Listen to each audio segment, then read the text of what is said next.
दोस्तों, chat GPT आपने बहुत ही सुना होगा। चैट जीपीटी इस समय सबसे ज़्यादा प्रचलन में है।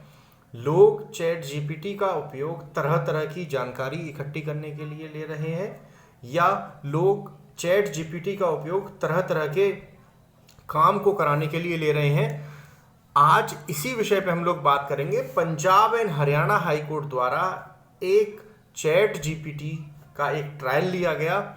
Punjab and Haryana high court द्वारा चैट जीपीटी से एक प्रश्न पूछा गया।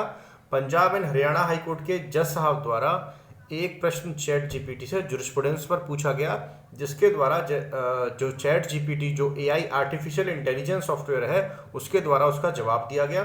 दोस्तों, आपको बता दूं, चैट जीपीटी एक आर्टिफिशियल इंटेलिजेंस सॉफ्टवेयर है जिससे आप किसी भी तरह की जानकारी ले सकते हैं, कुछ भी पूछ सकते हैं, कोई भी एप्लीकेशन लिखा सकते हैं। मतलब कोई भी हमारे ह्यूमन यूजेस जो सपोज दैट कि मुझे कोई एप्लीकेशन लिखनी है, मैं उस एप्लीकेशन को लिखने में 10 से 15 मिनट लूँगा और आप चैट जीपीटी में लिख करके डाल दीजिए, I want to write a application to my father. वो पूरी एप्लीकेशन आपके सामने उतार के रख देगा। ये एक ह्यूमन इंटेलिजेंस के तौर पे भी काम कर रहा है।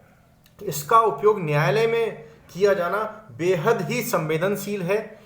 यह न्यायालय द्वारा भी कहा गया कि न्यायालय की जो प्रक्रिया होती है बेहद ही संवेदनशील प्रक्रिया होती है, क्योंकि जो केस लॉ होता है, जो केस से रिलेटेड लॉ होता है, जो केस के सर्कमटेंसेस होते हैं या जो केस के अंग होते हैं, वो प्रत्येक केस के अलग अलग होते हैं। अगर हम चैट जीपीटी का उपयोग उसमें करते हैं तो वो एक क्रांति भी ला सकता है, और वो चैट जीपीटी जिसका हम उपयोग न्याय व्यवस्था में करेंगे वो क्रांति को बर्बाद भी कर सकता है, या न्यायालय की जो प्रक्रिया है उसको खराब भी कर सकता है।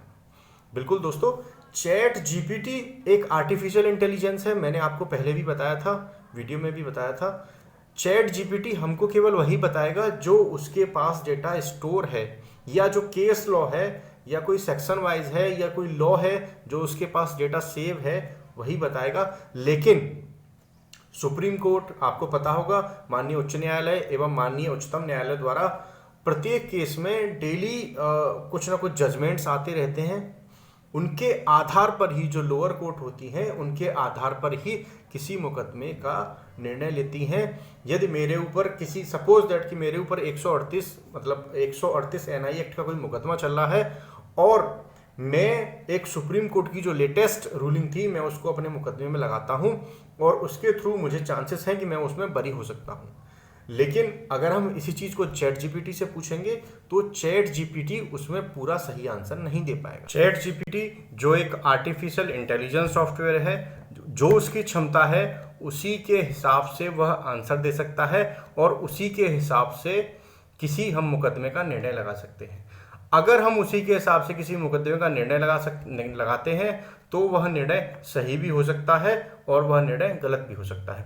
तो दोस्तों, ये बहुत ही ध्यान देने वाला विषय है कि चैट जीपीटी जिसका हम उपयोग न्यायालय की न्याय प्रक्रिया में कर रहे हैं, क्या वह सही है या गलत है।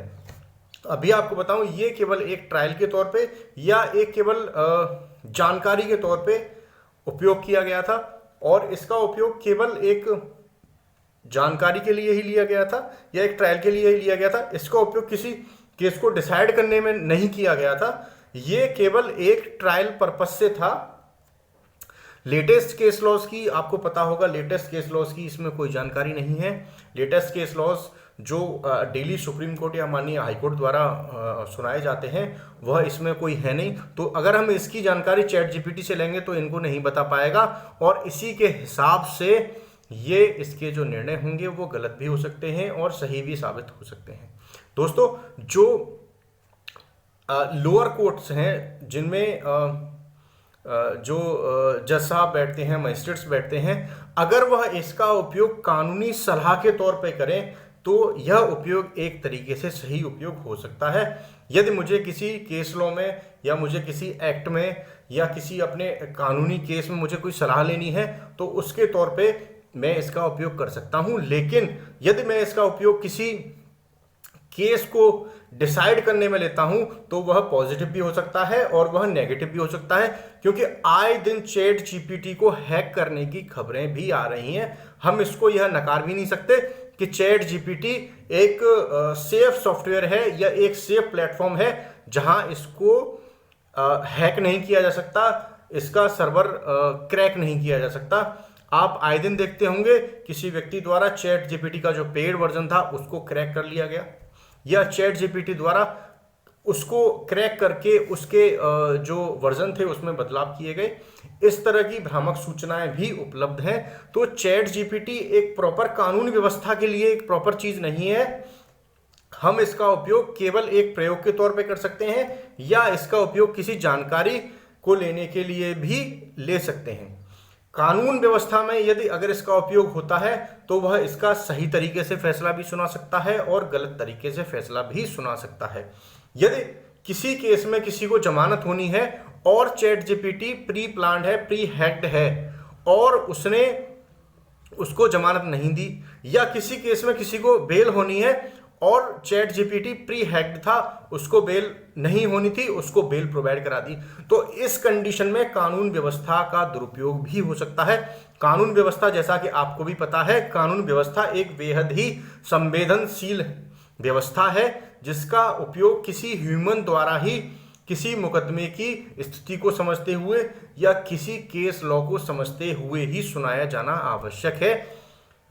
अगर हम इससे हटके बात करें, आपको पता होगा किसी मुकदमे का, जो मुकदमा किसी न्यायालय में चल रहा है, उसका किसी दूसरे मुकदमे से हम कभी भी कंपेयर नहीं कर सकते, क्योंकि प्रत्येक मुकदमे के जो सर्कमस्टेंसेस होते हैं, प्रत्येक मुकदमे के जो पार्ट्स होते हैं, प्रत्येक मुकदमे के जो अंग होते हैं वह भिन्न भिन्न होते हैं।